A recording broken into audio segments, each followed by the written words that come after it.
Hey good friends, in this lesson I'm going to show how to make an oval base with French Randing.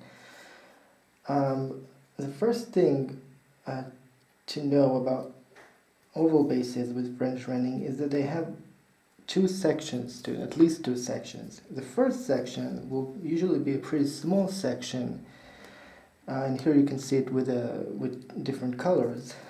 And this section is not a full rand. I like to refer to it as a partial rand, and it's just to get the side stakes here separated. And after they're separated, you begin a second rand, which is a full rand, in which you actually have one weaver for each stick of the base. So let's see how that's done.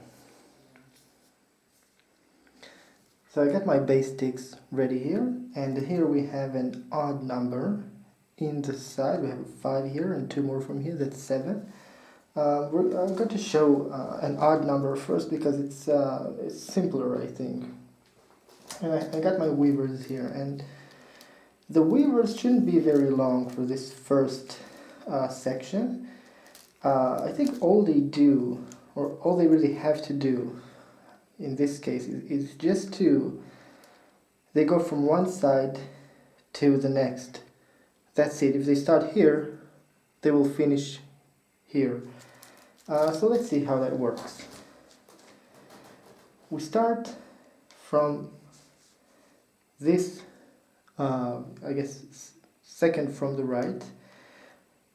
We add weavers for each stick of the middle except from the right one, from this pair actually. So this will be 1. Second one is right here. Now I'm going to weave that second one to the back like that. Usually I like to do it like that. So this one is going to stay in the back. Now third one right here. This one might be a little thin.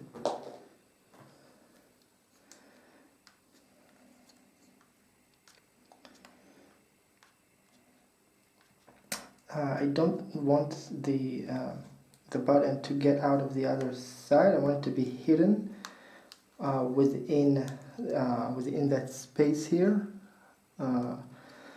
So I make sure to hide it. Now the fourth one. In this case it's 4, right? Alright, so now let's do the other side.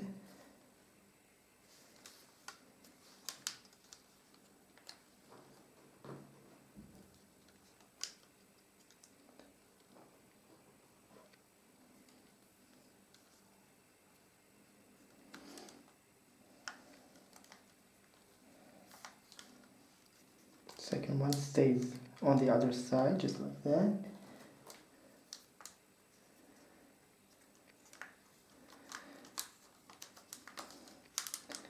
You don't have to begin like that, but I want to do it like this because it's more clear.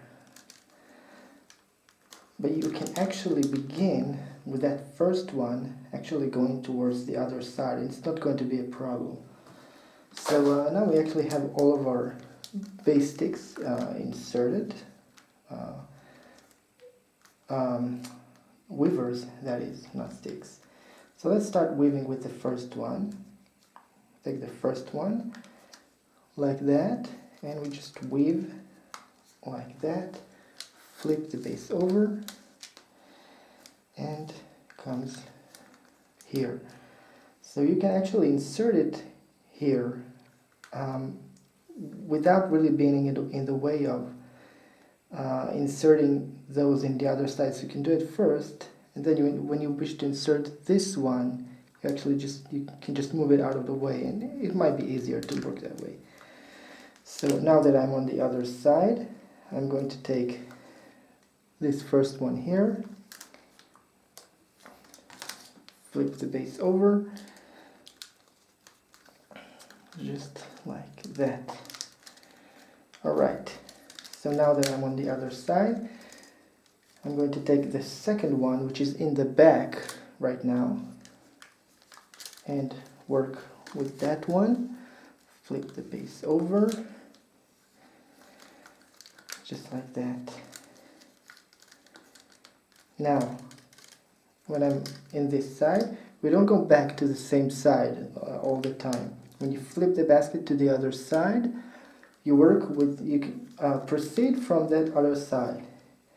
It's much more efficient. So now that's second one. Great.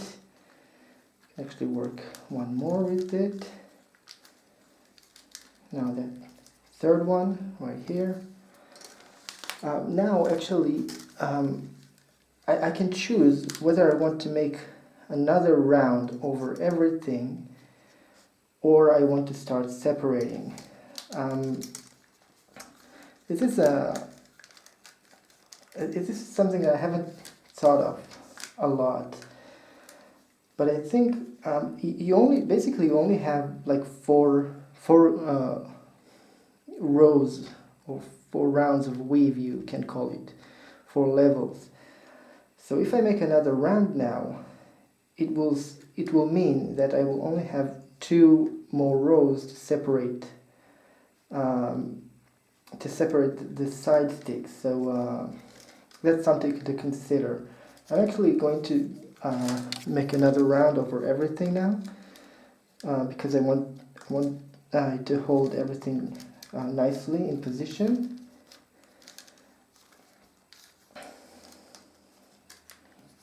All right, here too. Let's see if we can fasten everything nicely. Now, that 4th one will go to the other side, and from here, and now we're going to start separating.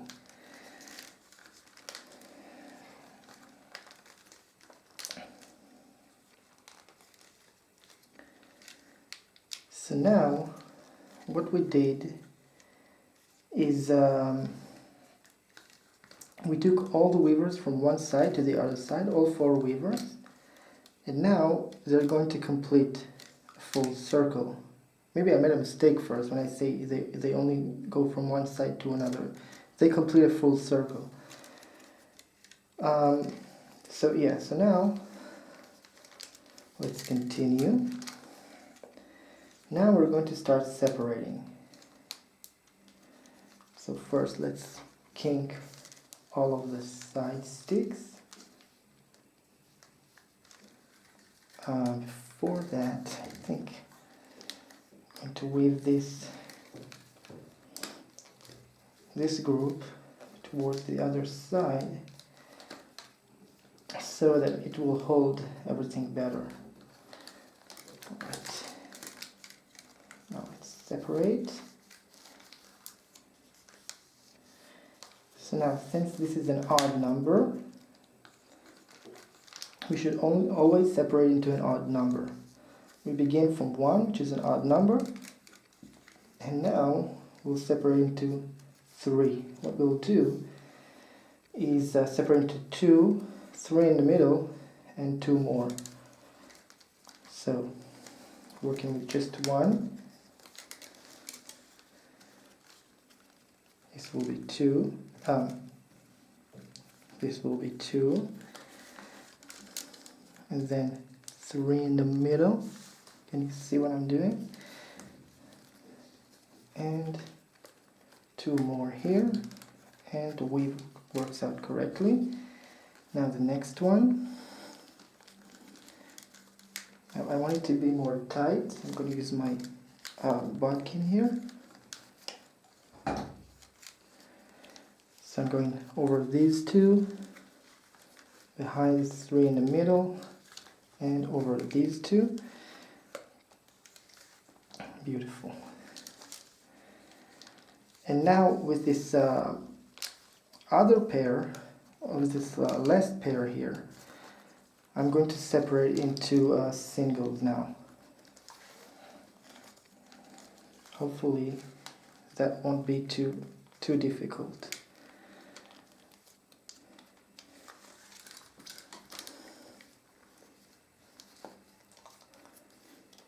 So we separate into 3, and now we're going to separate into 7. Good. Now this one is doing the opposite.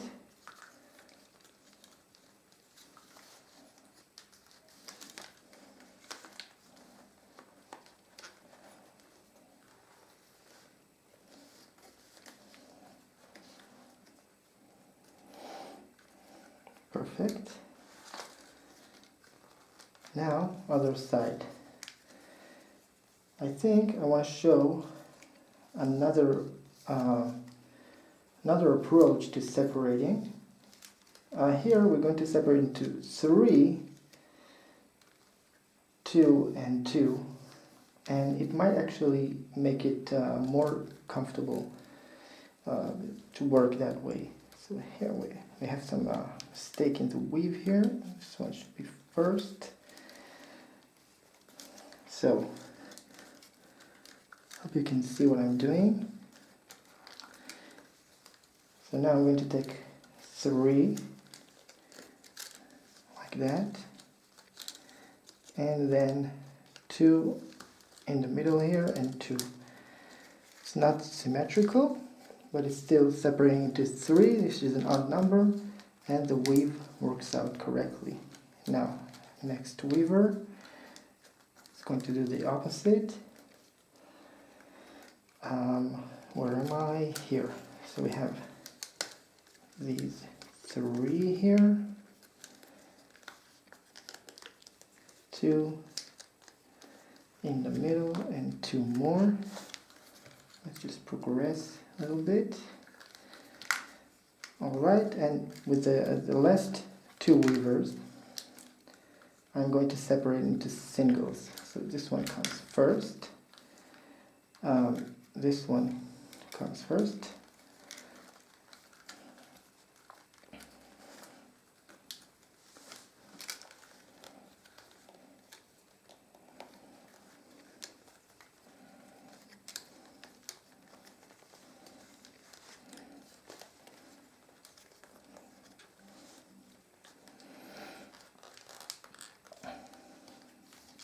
Right, last one.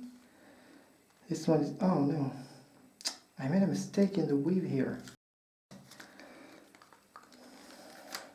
I'm going to open everything up and fix that mistake that I've done here.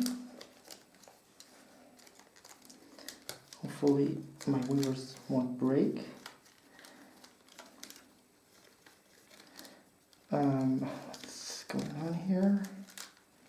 This one comes in first. Alright, same thing. 3, 2, and 2. I think it doesn't look as good as 2, 3, and 2, which gives a more symmetrical look. Next one, doing the opposite of that first one. So I have 3 here, 2, and 2. Alright, now with the final 2, we're going to separate into singles, as I said. You can also do this separation to singles with pairing, actually. You can do every separation with pairing. Choose whatever is more comfortable to you.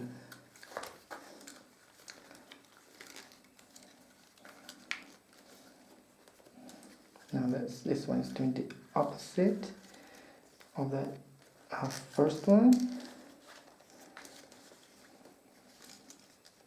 Alright, so now we actually finished separating and we finished our first section. I like to finish on the back like that, Each weaver is finished on one stick that I've started. I started on these 4 and I am finishing behind these 4. The only problem is that this last one here might kind of jump up because it's coming from the side. So if it jumps, I might keep it like this for now. Let's arrange everything correctly on the other side. This one here. Alright. So basically, after doing that the first rand, the first section, the second section is just French Randing as we learned to do it on round bases. So this is the finished base. I locked it with 1 round of pairing. I tried to do something else. I tried to do what I would call quarter pairing, in which you change from pairing to reverse pairing every quarter of the base, but it didn't really work for this locking round because you have to join while reversing the pairing. So it didn't work, so I just opened it and did 1 round of regular pairing, and it doesn't seem to be twisting my base at all. The weavers were quite long, and it was quite hard to work with them. You can actually use shorter weavers and still get the same amount of base woven if the weavers start from thicker. But then it will be harder to go through these small spaces here, so not always a good idea. And once again, my side sticks were too short, and it was a mistake, and I paid for it by working very, very hard to do that locking round on this very, very tip of the sticks. I could take some of the weave off, but it kind of felt like you're wasting material, so I really wanted to use up every last millimeter of base sticks. So now I'm just I'll just finish trimming, and I'll see you in the next lesson.